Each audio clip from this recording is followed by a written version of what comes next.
एक गांव था चंदनपुर। चंदनपुर में मदन अपने बूढ़े दादा के साथ रहता था। मदन बहुत ही मेहनती और चतुर था। वह दूसरों के खेतों में काम धंधा करके जीवन यापन करता था। अगर किसी दिन लोगों के खेतों में काम नहीं मिलता, तो वह जंगल में लकड़ियां काटने चला जाता। इतनी मेहनत के बाद भी मदन दो समय का भोजन बड़ी मुश्किल से जुटा पाता था। वह हमेशा सोचता था कि अगर उसके पास थोड़ा सा धन आ जाए तो वह व्यापार करे और इस गरीबी से हमेशा के लिए छुटकारा पा ले। लेकिन इतनी मेहनत करने के बाद भी उसे धन नहीं मिल पाता था।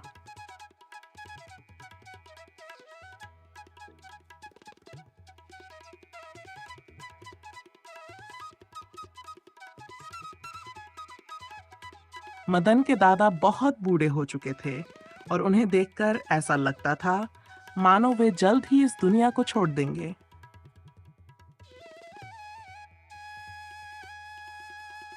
एक दिन मदन के दादा ने उसे अपने पास बुलाया। दादाजी, क्या हुआ? आपने मुझे अचानक क्यों याद किया?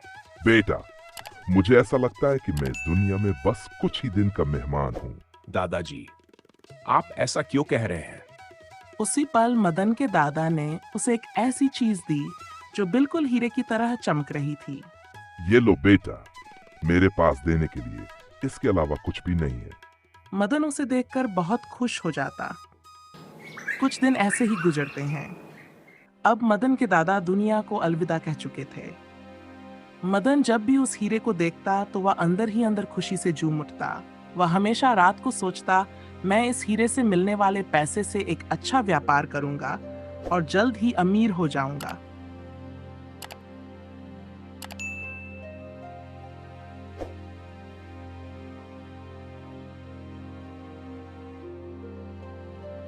एक दिन मदन गांव के सुनार के पास जाता है।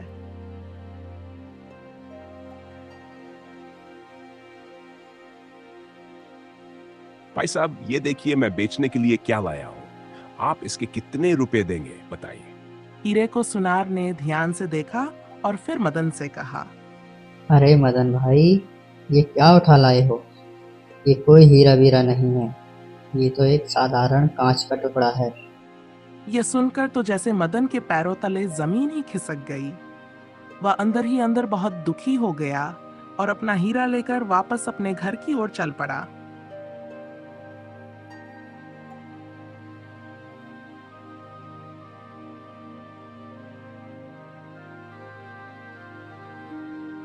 लेकिन मदन हार मानने वालों में से नहीं था। उसने मन ही मन सोचा कि कल वह नगर के सबसे बड़े जौहरी के पास जाएगा और अपने हीरे की परख करवाएगा। यह सोचकर वह निश्चिंत होकर रात को सो गया।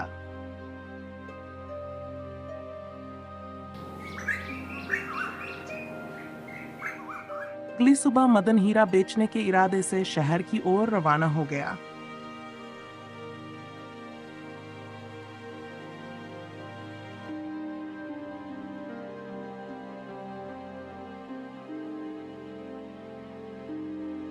भानु सिंह शहर का एक बड़ा जौहरी था। उसके पास राजा, महाराजा, मंत्री और बड़े बड़े जमींदार खरीदारी करने आते थे। कुछ देर बाद मदन भी वहां आ गया। प्रणाम महोदय, मैं आपके पास बहुत दूर से ये हीरा लेकर आया हूँ। आप इसे देखकर बताइए, इसका मूल्य कितना देंगे? भानु सिंह ने हीरे को गहरी नजर से परखा। उसकी भौहें तन गईं और वह गुस्से से गरजकर बोला, ये क्या मजाक है? तुमने मुझे पागल समझ रखा है क्या? ये कोई हीरा नहीं, बल्कि एक साधारण पत्थर का टुकड़ा है जिसे तुम चालाकी से हीरा बताकर मुझे धोखा देने की कोशिश कर रहे हो। मेरे पास ऐसी बेकार और घटिया चीजों के लिए बिल्कुल भी समय नहीं है। अपना ये टुकड़ा तुरंत उठाओ और यहाँ से फौरन चले जाओ, वरना मैं तुम्हें बाहर निकलवा दूंगा। तुम इसे सिर्फ एक पत्थर का टुकड़ा समझते हो? ऐसा हो नहीं सकता। ये तो हमारे खानदान की शान है, मेरी आन बान शोहरत है। ये वही खानदानी हीरा है जो मेरे दादाजी ने बड़ी मेहनत और मोहब्बत से मुझे दिया था। अब घर में कुछ मुश्किलें आई हैं, इसलिए सोचा इसे बेचकर थोड़ा सा सहारा मिल जाए। इतना सुनकर भानु सिंह ने फिर से हीरा लिया और ध्यान से देखते हुए बोला, माफ करना भाई, मगर ये हीरा नहीं, सिर्फ कांच का टुकड़ा है। मैं इतना पारखी हूं कि किसी भी हीरे को बस एक नजर में पहचान सकता हूं। उसकी चमक, रंग और कट देखते ही मैं बता देता हूं कि उसकी असली कीमत कितनी होगी और वो सच में हीरा है या नहीं। भाई साहब, मेरी आपसे एक गुजारिश है।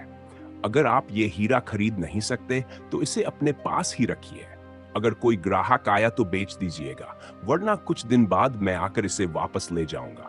उम्मीद है आप मेरी बात समझेंगे और मदद करें। मदन की गिड़गिड़ाहट देखकर भानु सिंह का दिल पसीज गया और वह हीरा अपनी दुकान में रखने को राजी हो गया। भाई, इस हीरे को आपके हिसाब से कितने मूल्य में आप इस हीरे की कीमत ग्राहकों को 20,000 रुपये ही बताइए। कोई बात हो तो मुझे सूचित कर दीजिएगा। इतना कहकर मदन अपने घर लौट जाता है।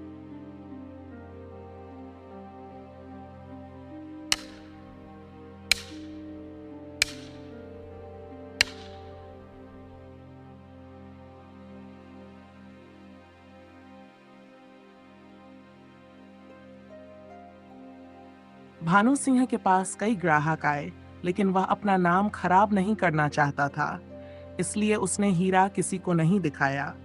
बीच बीच में मदन भी हीरे के बिकने की खबर लेने आता रहा, लेकिन हर बार उसे निराशा ही हाथ लगी।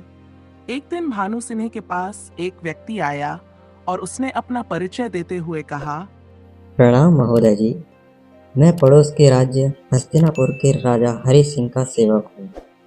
राजा हरि सिंह अपनी बेटी को उपहार में देने के लिए एक हार चाहते हैं जिसमें एक हीरा जड़ा हो। ये सुनते ही भानु सिंह ने उसे तरह तरह के हीरे दिखाने शुरू किए। वह व्यक्ति हीरे को देखता रहा, मगर उसे कोई भी हीरा पसंद नहीं आया। उसकी पसंद को देखकर भानु सिंह समझ गया कि उसे हीरों की कोई जानकारी नहीं है। जब उस व्यक्ति को कोई हीरा पसंद नहीं आया तो हार मानकर भानु सिंह ने उसे मदन वाला हीरा दिखाया। उसे देखते ही वह व्यक्ति खुश होकर बोल उठा, हाँ भाई साहब, यही वो हीरा है जिसे मैं तलाश कर रहा हूँ। देखो कितना खूबसूरत है। आप इस हीरे का कितना मूल्य लेंगे? 20,000 रुपये तो मदन खुद मांग रहा है, तो क्यों न मैं इसकी कीमत 40,000 रुपये बता दूं।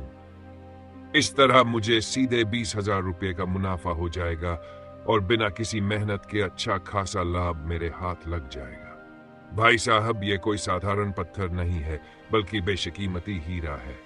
इसकी कीमत 40,000 रुपये है और इतना दाम इसकी चमक और खूबसूरती के सामने बिल्कुल उचित। महोदय, मैं इतने रुपए तो लेकर नहीं आया, पर मेरे पास 5,000 रुपए हैं। आप ये रुपए लेकर सौदा पक्का कर दीजिए। मैं जल्द ही और पैसे लेकर आ जाऊंगा, फिर ये हीरा ले जाऊंगा। भानु सिन्हा के दोनों हाथों में लड्डू थे। उसने तुरंत सौदा पक्का कर दिया।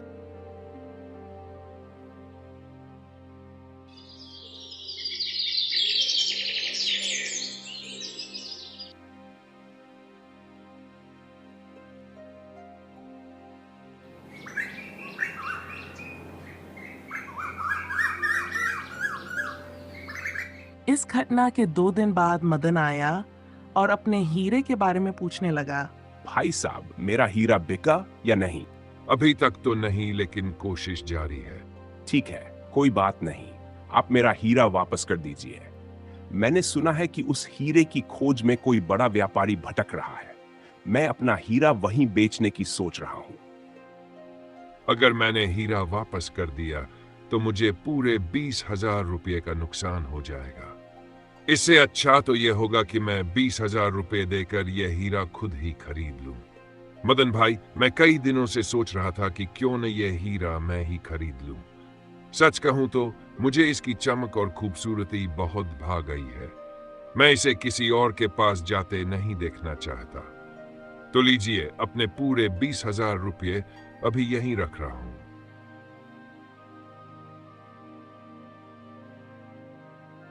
मदन रुपया लेकर वापस अपने गांव चला गया।